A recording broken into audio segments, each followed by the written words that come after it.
నమస్తే అమ్మా. నమస్తే. అమ్మ, ప్రేమ పెళ్ళిళ్ళని సపోర్ట్ చేస్తారా? అరేంజ్ మ్యారేజెస్‌ని సపోర్ట్ చేస్తారా?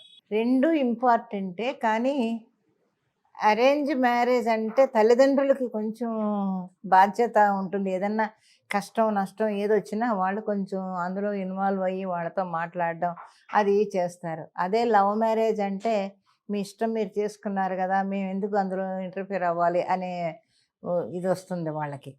అందువల్ల 2 ఇంపార్టెంటే. ఏ మ్యారేజ్ చేసుకున్నా ఇద్దరు కలిసి ఉండడం గదా ముఖ్యం. అలా కానప్పుడు ప్రేమ పెళ్లి చేసుకున్నా ఒకటే, అరేంజ్డ్ మ్యారేజ్ చేసుకున్నా ఒకటే. ఇద్దరికి దెబ్బలాటలొచ్చినప్పుడు ఏది ఎవరు ఏం చేయలేరు. ఎప్పుడూ కూడా ప్రేమ పెళ్లి చేసుకుంటే ఇది మనం చేసుకున్నాం కాబట్టి కష్టం, నష్టం వచ్చినా గబుక్కని చెప్పుకోలేరు బయటికి.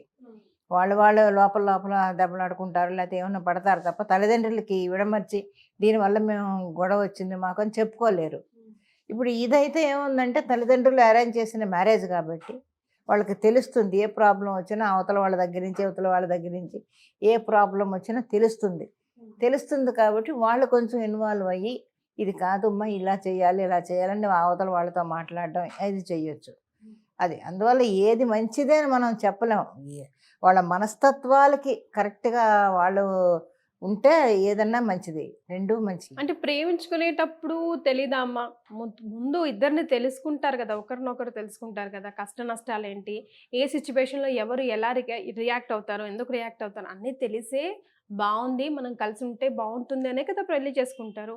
మళ్ళీ కొన్ని రోజుల తర్వాత ఇప్పుడు మనకు సెట్ అవ్వట్లేదు అని డెసిషన్ తీసుకొని విడిపోవడం ఎంతవరకి కరెక్ట్ అనుకుంటున్నారు? అదే వచ్చింది చిక్కు. ఎందుకంటే ఇద్దరి మెంటాలిటీస్ కొత్తప్పుడు ఏమవుతదంటే, హుషారుగా ఓహో! చాలా ఇదిగా ఎక్కువ ప్రేమ కురిపించేసి, నువ్వు లేనిదే నేను బతకలేను, నేను లేనిదే నువ్వు బతకలేవు అన్న లెవెల్‌కి వచ్చేసి, ఓహో! ఇంకేముంది మేమిద్దరం ఒకటైపోయి పెళ్ళిళ్ళు చేసేసుకుంటున్నాం అని అనుకుంటారు. కానీ అది ఎంతవరకు ఆలోచిస్తున్నారు వీళ్ళు, భవిష్యత్తు ఎలా ఉంటుందనేది ఎవరు ఆలోచించట్లేదు. అంటే ఆకర్షణ, దాన్ని ప్రేమ అని అనలేను నేను. ఆకర్షణ అని అనాలి. ఒకరి మీద ఒకరికి ఆకర్షణ. అది ప్రేమ కాదు. ప్రేమ అనేది కొన్ని సంవత్సరాలు ఇద్దరు అనుభవించి ఒకళ్ళనొకళ్ళు తెలుసుకొని చేసుకుంటే అది ఓకే. వెంటనే ప్రేమించేసేసుకోవడం, వచ్చే నెలలోనే పెళ్ళి అనుకోవడం, ఇద్దరు పెళ్ళిళ్ళు చేసేసుకోవడం, కాపురాలు పెట్టేసుకోవడం, నెక్స్ట్ మంత్ మళ్ళీ ఇద్దరు గొడవలు పడడం, విడిపోవడం జరుగుతుంది. ఇప్పుడు ఉండే పరిస్థితి అది జరుగుతుంది. అది కరెక్ట్ కాదు. ఒకళ్ళనొకళ్ళు అర్థం చేసుకోవాలి. ఒకవేళ కష్టం వచ్చినా, నష్టం వచ్చినా నీ వల్ల కష్టం వచ్చిందా? నేను కొంచెం ఆలోచిస్తాను. నా వల్ల వచ్చిందా? నువ్వు కొంచెం ఆలోచించు. ఇద్దరు కూర్చొని డిస్కస్ చేసుకోండి. ఇద్దరు కూర్చొని డిస్కస్ చేసుకొని, ఇది కాదు, ఇగో దీనివల్ల మన ఇద్దరి మధ్య ప్రాబ్లమ్స్ వస్తున్నాయి. ఓకే. ఈ ప్రాబ్లమ్ పక్కన పెట్టేద్దాం. ఇక మీదటన్నా మనం ఇలా ఉందాం అని అనుకోవచ్చు. నువ్వెంత, నేనెంత అని మాట్లాడుకున్నప్పుడు అది ఎవరు ఏం చేయలేరు. ప్రతీదీ కూడా నేను చాలా గొప్పదాన్ని అని, నేను చాలా గొప్పవాడినని, నేను నీకోసం మా అమ్మ, నాన్నని వదిలేసానని వీడు, నీకోసం నేను వదిలేసి రాలేదని ఆయమ్మ ఇలా మాట్లాడుకోవడం ఇది కరెక్ట్ కాదన్నమాట అసలు. ఇద్దరు కూర్చొని ఆలోచించుకోవాలి. ఎందువల్ల మనకు మధ్య గొడవలొస్తున్నాయి? ఎందుకు మనం దెబ్బలాడుకుంటున్నాం? మనం ముందు ఎలా కలిసున్నాం? ఇద్దరూ కలిసి ఎంత ప్రేమగా మనం పెళ్లి చేసుకున్నాం. ఇప్పుడెందుకు మన మధ్య వస్తున్నాయి? ఏంటి మనలో ఉండే లోపం? అంత టైము ఎవరికి ఉండటం లేదు, ఆలోచించట్లేదు. అక్కడే వస్తుంది ప్రాబ్లమ్. అంటే ఈజీ అయిపోయింది. ఆ! చూస్తున్నాం ఒక నెల రోజుల పాటు దెబ్బలాడుకుంటున్నాం. ఓకే. ఇంకా మనకు కుదరట్లేదు. ఇప్పుడే సెట్ అవ్వట్లేదంటే ఇంకెప్పటికి సెట్ అవ్వట్లేదు, విడిపోదాం. Divorce. As simple as that అయిపోయింది. ఆ! అంటే అప్పట్లో లాగా ఓపికగా, సహనంగా కొన్ని రోజులు టైం తీసుకొని ఆ రిలేషన్‌షిప్‌ని ఆ మూడ్‌ని క్లియర్ అయ్యే టైం కూడా ఇవ్వట్లేదు. ఇవ్వట్లేదు ఎవరును. అది ఆలోచించట్లేదు. అసలు ఆలోచనే వాళ్ళకి రావడం లేదు ముందు. సరే ఇప్పుడు ఎందుకొచ్చిందో గొడవ, సరే కొద్ది రోజులు ఓర్చుకుందాం. ఇంకొద్ది రోజులు చూసుకుందాం. ఒకళ్ళనొకళ్ళు అర్థం చేసుకుందాం.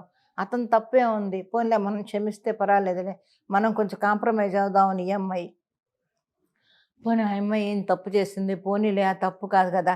నా భార్యే కదా! అని ఆ అబ్బాయి ఇలా కాంప్రమైజ్ అయ్యి, ఇద్దరూ గనక హ్యాపీగా ఉంటే ఏ గొడవలు ఉండవు.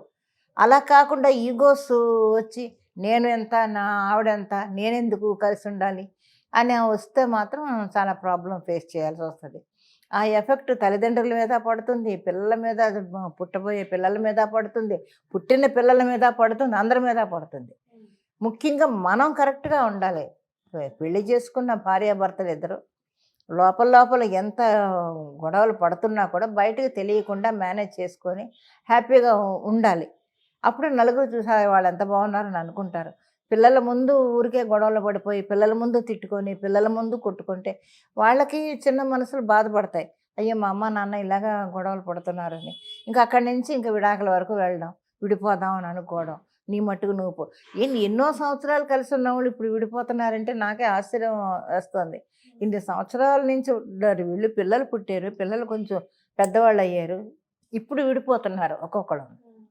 అది ఎంతవరకు కరెక్ట్ అనేది అసలు ఎవరు ఆలోచించటం లేదు. ఇది ఎటు దారి తీస్తుంది, మన పిల్లల మీద ఎలా దారి తీస్తుంది? ఇప్పుడు తండ్రికి పిల్లల మీద ఉంటుంది, నా పిల్లలు నీ దగ్గర ఎందుకు ఉండాలి, నా దగ్గరే ఉండాలని తల్లి అవుతుంది. మరి తండ్రి పరిస్థితి ఏంటి? లేదు, తండ్రి చాలా వరకు చాలా తీసుకొని వెళ్ళడు. ఎక్కడ జరిగినా ముందు తల్లి తీసుకొని వెళ్ళిపోద్ది. తండ్రి ఎక్కడైనా నా పిల్లలు లేనిదే నేను బతకలేను, నా పిల్లలు నాకు కావాలి అని గొడవలు పెడితే ఇంకా అక్కడి నుంచి కోర్టులకు ఎక్కడం, దాని మీద లేనిపోయిన రచ్చ అంతా జరుగుతుంది తప్ప ఇద్దరూ కాంప్రమైజ్ అయ్యి ఓకే మన పిల్లల కోసం మనం కలిసి ఉందాం, వాళ్ళ భవిష్యత్తు బాగుండాలి అనేది ఆలోచించుకొని ఇద్దరు కలిసి ఉంటే హ్యాపీగా ఉంటారు అందరూ. మగాడికైనా అమ్మాయికైనా అసలు పెళ్ళి ఎంత ఇంపార్టెంట్, ఎంత పెళ్లి చేసుకోకపోతే ఏమవుతుంది? పెళ్ళి అనేది చాలా ఇంపార్టెంట్ అయిన విషయం. అది పెళ్ళి చేసుకోకుండా ఉండాలి అంటే దాన్ని విచ్చలవిడితనం అంటారు తప్ప దాన్ని భార్యాభర్తలు అని అనరు. ఎవరో ఇద్దరు కలిసి ఉంటున్నారు అంటే చాలా తేలిగ్గా సమాజం అంటే మొదటి నుంచి మన సమాజం అలా అయిపోయింది. తేలిగ్గా తీసుకొని చూస్తారు, చాలా తేలిగ్గా వాళ్ళని మాట్లాడతారు. వీళ్ళిద్దరూ ఎంత అసహ్యంగా మాట్లాడతారంటే వాళ్ళిద్దరి గురించి. అసలు అసలు పెళ్లి ఇంపార్టెంట్, కలిసి ఉండడం కలిసి ఉండకపోవడం కాదు, ఒక ఇండివిజువల్ బాడీ ఉండాలి. డెఫినెట్గా పెళ్ళి అనేది ఒక బంధం లేకపోతే ఆ సంసారం అంత బాగుండదని నేను అనుకుంటున్నాను. డెఫినెట్గా పెళ్ళి అనేది ఆ బంధం, అదొక బంధం, అది అంతే. ఆ పెళ్ళి అనే బంధంతో మీరు అనుకోండి చావండి ఏమంటామండి, ఆ పెళ్ళి భార్యాభర్తలు అనే ఒక బంధం అనేది ఉంటే ఎవరు ఏం మాట్లాడలేరు. మనకు మనం ఇంకా ఆ బంధానికి కట్టుబడి ఉంటాం. అరే పెళ్లి చేసుకున్నాం మనం, విడిపోతే ఎలాగా అని ఒక ఇది వస్తుంది. పెళ్ళి లేకపోతే ఊరికే విచ్చలవిడతనం వచ్చేస్తుంది అంతే. అదొక తీయని బంధం. కొట్టుకున్నా తిట్టుకున్నా ఏం చేసినా లాస్ట్ కి మిగిలేది భార్యకు భర్త, భర్తకి భార్య మాత్రమే. ఆ టైం పాస్ అయ్యే వరకు కొంచెం, ఆ హడల్స్ పాస్ అయ్యే వరకు కొంచెం ఓపికగా ఉంటే డెఫినెట్గా ఉండాలి. తప్పకుండా భార్యాభర్తలు ఇద్దరు ఒకరి మాట ఒకరిని గౌరవించుకుంటూ ఒకళ్ళ మీద ఒకళ్ళ ప్రేమ పెంచుకుంటూ హ్యాపీగా ఉంటే సంసారం హ్యాపీగా ఉంటుంది. నీ ఇల్లు బాగుంటుంది, నీ పిల్లలు బాగుంటారు, నీ తల్లిదండ్రులు బాగుంటారు, అందరూ బాగుంటారు. Right. Thank you so much అమ్మా. నమస్తే.